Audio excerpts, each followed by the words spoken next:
Some of the old folks say it's as old as Cain and Abel. Let's look at that.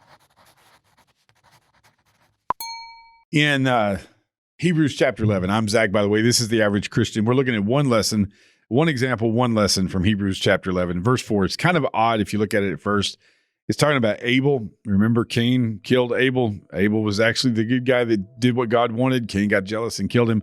Well, let's forget about that and just focus on him because he's set here as an example of faith. Why? So let's get this one lesson. By faith, Abel, offered to God a more acceptable sacrifice than Cain, through which he was commended as righteous. God commended him by accepting his gifts, and through his faith, though he died, he still speaks. So if you go back to Genesis chapter 4, in my case, forward. Genesis chapter 4, it says that Cain and Abel were born. Cain's the older brother. And in verse 2, she bore his brother, that's Eve, Abel. Now Abel was a keeper of sheep, Cain a worker of the ground. In the course of time, Cain brought to the Lord an offering of the fruit of the ground.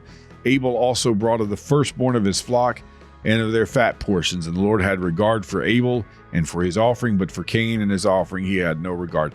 Doesn't say what God specifically wanted. It just says Cain didn't do what God wanted and Abel did what God wanted. God accepted Abel's offering, and now he's stuck in this hallway of faith, these great examples.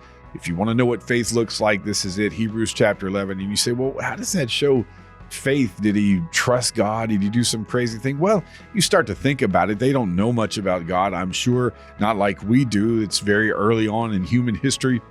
And it may not have made sense. I can't even say probably. It may not have made sense that God asked for this firstborn sacrifice.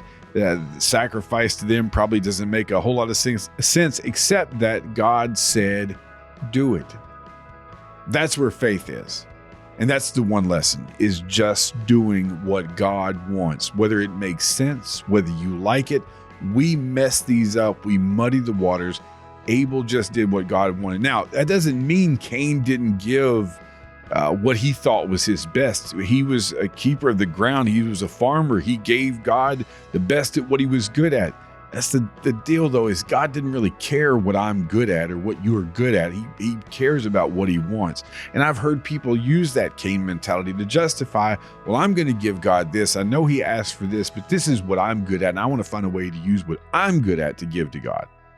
It's not what he's asking for, and it takes faith to not interject your own thoughts, not your own input, and just say, this is what he likes, this is what he wants, this will be acceptable, and do that.